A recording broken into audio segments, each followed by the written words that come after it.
O meu entrevistado de hoje é uma referência no tema Ayurveda. Ele é médico Ayurveda e o primeiro brasileiro a concluir o bacharelado de Medicina e Cirurgia Ayurvédica na Índia. Dr. Matheus Macedo, palestrante internacional e um dos maiores disseminadores dessa medicina milenar no Brasil.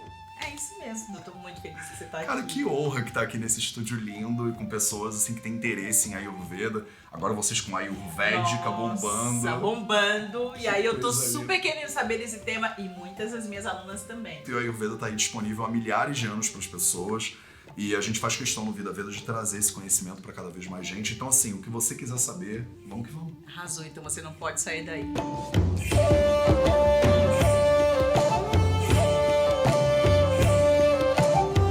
Matheus, como foi o seu encontro com a medicina Ayurveda? Desde moleque, tava te contando em off primeiro, né? Buscando desde os 15 anos. E eu comecei a estudar medicina chinesa. Tava no meio da faculdade de Direito, que foi a minha primeira formação. Na metade da faculdade, eu tinha 21 anos, eu decidi parar a faculdade e morar em Pequim. Pra estudar mandarim, medicina tradução chinesa. E aí eu fui morar em Pequim, fui estudar medicina tradução chinesa. E eu achava que era a origem de tudo.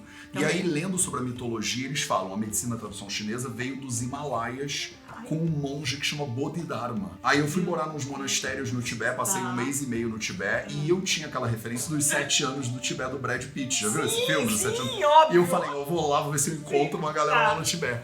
E aí cheguei no Tibete, fui morando nos monastérios e falei, vou morar no Tibete. Tô procurando o negócio da origem dessa medicina, e eles falaram, tem a medicina tradicional tibetana. Aí eu falei, então é isso. Só que ela veio do outro lado dos Himalaias com esse tal desse monge aí, o Bodhidharma. Aí eu aluguei um carro e atravessei os Himalaias. Chocada. 8 dias atravessando os Himalaias, parei no Everest, dormindo em monastérios, uma viagem impressionante. E aí fui parar no Nepal. E eu tinha 21 anos, eu era um moleque, né? Tava lá de mochila, né? Tentando me encontrar. Aí fui morar num ashram, num templo, né? Num lugar que chama Buddha Nirkanta, que é uma hora... É permitido, assim, morar em templos lá? Eu fui, conversei com o guru lá, e o guru me aceitou, e eu comecei a estudar com ele. E aí eles me deram um quartinho, e eu ficava lá estudando com o cara. E eu expliquei pra eles, estava na China, medicina tradicional chinesa, aí falaram do Bodhidharma, fui pro Tibete, medicina tradicional tibetana. Aí eles mandaram eu atravessar o Himalaia, eu atravessei e tô aqui agora. Eles falaram, então, esse negócio que você tá procurando chama Ayurveda. Aí eu falei, não, calma aí. O Bodhidharma, esse monge, veio da onde? Da Índia mesmo. Tudo começou na Índia, então fechou. É lá. Então eu achei. E aí eu entrei no Yahoo, na época, fui numa lan house e botei Ayurveda e descobri uma universidade, que era Gujarat Ayurveda University, a Universidade de Ayurveda de Gujarat. Sem voltar pra casa, tô fazendo toda essa mochilada. Isso, eu fiquei um ano morando fora e viajando por aí. Mandei um e-mail pra universidade e falei, olha, eu tô querendo estudar Ayurveda, como é que faz? Eles falaram,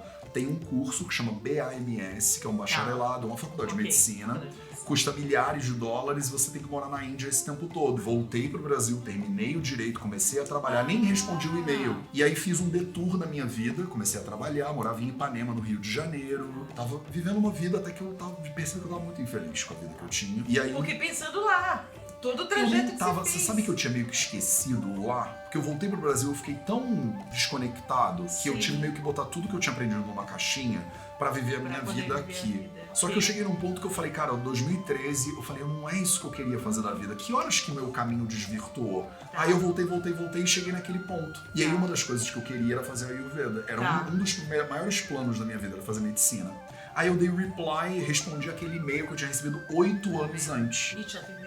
Me mandaram uma resposta 2 dias depois. Era dia 15 de outubro de 2013. Cara, te marcou que você lembra da data. Lembro, eu mandei um e-mail dia 13 de outubro, dia 15 de outubro eles me responderam dizendo ainda tem uma vaga pro curso desse ano que começa daqui a 30 dias. E aí eu falei, segura essa vaga aí. Aí eu vendi tudo que eu tinha, fechei uma empresa, eu tinha uma empresa na época, eu peguei minha mochila e fui morar em Jamnagar, que é uma cidadezinha no interior da Índia, para estudar Ayurveda. E fiquei lá quase 7 anos morando lá.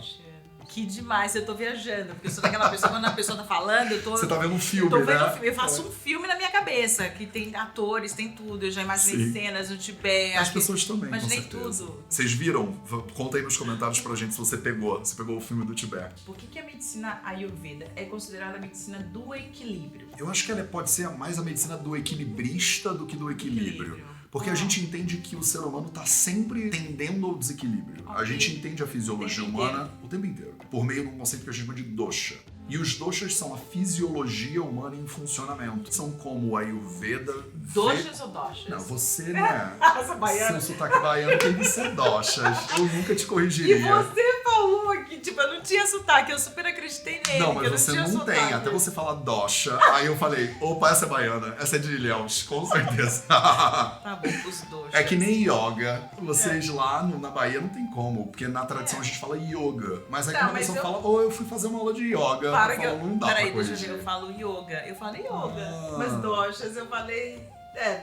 doshas. Então, o dosha, ele é a maneira como o Ayurveda entende o funcionamento da fisiologia humana de uma maneira Ok. complexa. Ok.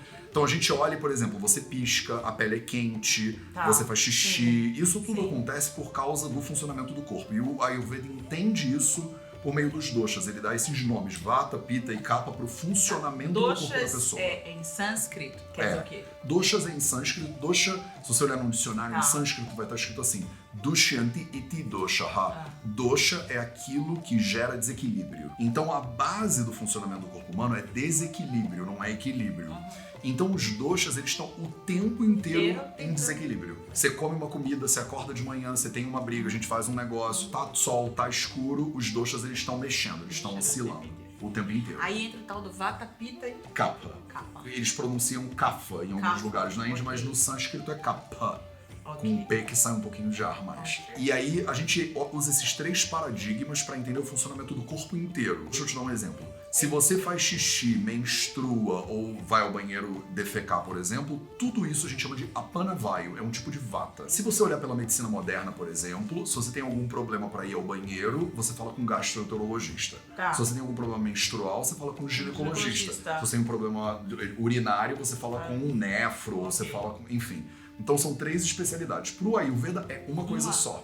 Aí a gente olha, eu não sei se é o seu caso ou se outras mulheres estão assistindo a gente vão sentir isso, mas quando a mulher ela tá menstruando, muitas vezes o intestino muda o funcionamento. Às vezes fica mais solto, às vezes fica mais preso. Aí o Ayurveda olhou pra isso e viu, entre o fluxo menstrual e o funcionamento intestinal tem uma relação. E a gente começou a mapear ao longo de milhares de anos todas as relações que o corpo tem. E é muito louco, porque na medicina moderna a gente pode pensar, nada a ver dor de cabeça com o ciclo Opa, menstrual. super acredito. E pro Ayurveda tem tudo a ver. Aí a gente fala, a pessoa tá Tudo constipada, é tudo integrado. Essa integração, ela tá o tempo inteiro em desequilíbrio. E o trabalho da pessoa nem é buscar o equilíbrio. O trabalho da pessoa é ser um bom equilibrista. Poderia também substituir o equilíbrio por movimento? O tempo inteiro em É um movimento. Você tá o tempo inteiro em movimento, mas imagina que você tá numa corda bamba, que o corpo tá o tempo inteiro te jogando para um lado ou para o outro. O equilíbrio da vida, o equilíbrio da saúde é um equilíbrio dinâmico, ele não é estático. Ninguém pode tomar 2 cápsulas e falar, tô bem e vou ficar bem e nunca vou mudar. Porque alguma coisa acontece, alguém Sim, buzina para o você tempo no trampo o tempo inteiro. Quando a tua saúde ela oscila, você como uma boa equilibrista, já viu gente fazendo slackline? Sabe aquela faixa, eles botam uma faixa e andam na faixa? sim. Aí o pessoal fica com o braço assim Aham. em cima. O que eles estão fazendo? Eles estão perdendo o equilíbrio e recuperando o equilíbrio. A grande sacada do Ayurveda, uma das grandes sacadas do Ayurveda é que a gente tem um sistema para você aprender a recuperar o equilíbrio uma vez que você perdeu. A ideia é assim, você vai cair no chão. A questão não é se você cair 9 vezes, é se você levanta 10. Quantas você já caiu na vida? E as pessoas devem olhar e falar, imagina, Renata França nunca caiu. Isso aí é um sucesso contínuo. Essa mulher, cada ideia que ela tem é uma pedra de ouro, é um diamante. E não é, né? As pessoas olham pra mim também e falam, mas isso aí nasceu sabendo Ayurveda. Só nasceu sabendo. E eu tenho que explicar pras pessoas, eu fracasso muito mais do que eu acerto. Só que você só vê o sucesso. E olha que dica pra você que morre de medo de fracassar e de errar, né? A gente erra muito mais do que acerta, mas as pessoas só olham quando a gente acerta. O sucesso é que define, né, a pessoa no final. E o Ayurveda é um sistema que te ensina a navegar esse desequilíbrio constante da vida. E então o desequilíbrio tá, só pra eu entender, entre vata, pitta e kapha. Exatamente. Vata é o quê? Vata é o princípio de movimento do corpo, de secura do corpo, de frieza do corpo, de leveza do corpo. Tudo que você faz de movimento, o seu entusiasmo, por exemplo, pela vida, ele é regido por Vata Dosha. Pitta é o quê? Em muitas coisas, tá? Mas, por exemplo, o princípio de aquecimento da sua pele, a força básica da digestão, tudo que é quente, tudo que gera uma certa umidade no corpo tem a ver com Pitta. Então, muitas vezes o discernimento ele tem a ver também, ele resvala no Pitta Dosha, a sua capacidade de ir em frente, de encarar coisas. Você sabe que você tem que ir, você tá com medo de ir, mas você vai com medo mesmo. E kapha? Kapha é o princípio de sedimentação, é o que te dá estabilidade, é o que deixa você encarar momentos muito difíceis, é o que faz você fazer um parto, o médico vai ali, te corta e você fica, sabe? É o que dá estabilidade, decisão, sabe? Tá. E no corpo, ele gera toda a sua liquidez do corpo, ele faz com que as suas articulações funcionem, faz com que você lacrimeje, ele é o sangue, por exemplo, junto com o plasma. Tudo que é muito líquido no corpo, a gordura, por exemplo, que é necessária. Sim. A gente hoje tem uma coisa de demonizar a gordura. É a linfa e a drenagem linfática, o movimento. É o movimento. Exato. Você tem os três e você precisa dos três. Se tirar um, você não funciona. Não funciona. Então não adianta você pensar, eu sou pita. Sou só isso. Não é. E o equilíbrio dinâmico entre os três. Nossa, gente, eu tô amando. Vocês pegaram? Se você tá amando, já dá aquele like aí agora. É isso. E quais são os pilares dessa medicina? Nos livros tradicionais tem 3 pilares fundamentais. A gente chama isso de Trayopastamba em sânscrito, né? Upastamba são pilares, Trayo significa 3, né? Eles chamam de Ahara, Nidra e Brahmacharya, às vezes Abrahmacharya. Eu adaptei esse sistema para um sistema mais moderno. Ahara significa alimentação. Ok. Nidra significa sono. E Brahmacharya é uma confusão. E aí eu peguei o Brahmacharya e transformei em 2 pilares para facilitar a vida das pessoas. Claro. Então, eu hoje ensino os 4 pilares da saúde. E aí eu falo de alimentação e sono, que são os tradicionais, e eu falo de movimento e silêncio. O Brahmacharya, ou Abrahmacharya, que é o pilar tradicional, ele, para algumas religiões, ele é traduzido como o caminho de Brahma, que é Deus, é você seguir os princípios divinos na sua vida, digamos assim. É seguir o Dharma, seguir a lei, seguir as regras. Por exemplo, se você é cristão, você seguir as regras que estão na Bíblia, por exemplo. Mas para muitas tradições na Índia, Brahmacharya significa celibato, que é a abstenção de sexo mesmo. E aí eu comecei a ensinar isso no Brasil e falava alimentação, aí todo mundo, beleza, alimentação, sono, todo mundo sono. Celibar, a sala tava vazia. As pessoas desculpam, Matheus, olha, a Tamaté achou a Ayurveda legal, mas agora não dá. Você já percebeu celibato não dá. Aí eu falei, é porque não é bem celibato, gente, deixa eu explicar, mas a gente indo todo mundo embora. Aí eu pensei, não é celibato, entendeu? E eu não acho que é celibato. Então, vamos falar de movimento e silêncio. E movimento, inclusive, entra a atividade sexual. Então, esses são os 4 pilares fundamentais. E o que marca eles como pilares é que a pessoa, ela não tem opção. O que determina um pilar da saúde é o fato do ser humano ele não poder escolher. Quer dizer, alimentação. Você não pode optar não comer. Você pode até fazer jejum. Mas Jesus jejuou 40 dias e 40 dias. Mas alguma hora você vai ter que comer. Não tem jeito, entendeu? Então, a alimentação, você não tem opção de não comer. Você só tem opção de como comer. De como comer e o que comer, né? Exato. Você vai comer saudável ou vai comer doente? Você vai ter uma alimentação que te gera mais liberdade para você fazer as suas coisas ou vai te aprisionar e vai te deixar com limitações? O sono é a mesma coisa. Você pode falar, Matheus, eu fui para uma rave, fiquei 3 dias acordado, mas você não fica 2 meses acordado. O sono não é opcional, você vai ter que dormir, mas você pode dormir bem, um sono prolongado, que você vai descansar, que vai rejuvenescer você, que sua pele vai ficar melhor, ou você pode ter um sono horroroso, que você acorda a noite inteira, você faz xixi 3 vezes durante a noite, você acorda com aquela coisa meio panda. Movimento. Movimento não é opcional, a gente tá aqui conversando, é que eu me movimento pra caramba, eu pareço um boneco do posto. Eu também meu sou braço assim, pra todo lado. Muito. Mas você tá respirando, você vai comer e vai mastigar, você vai pegar uma caneta que cai no chão, então você não tem opção de se mexer ou não se mexer. Você só tem opção de como. Em inglês, eles têm um ditado muito bom, que eles dizem assim, use it or lose it. É use ou perca. O seu corpo, se você usar, ele fica saudável, ele fica flexível, ele fica móvel. Se você não usar, você perde. Aí um belo dia sem usar o seu corpo, cai uma caneta no chão, você pega pra baixar e trava a coluna. Você com certeza já pegou gente, já viu gente assim. Travada aqui, travada ali, é falta de movimento. E o silêncio é o pilar que eu chamo de autoconhecimento. Eu também chamo de presença. É a hora que a pessoa para investigar quem ela é de verdade. O que ela tá fazendo aqui?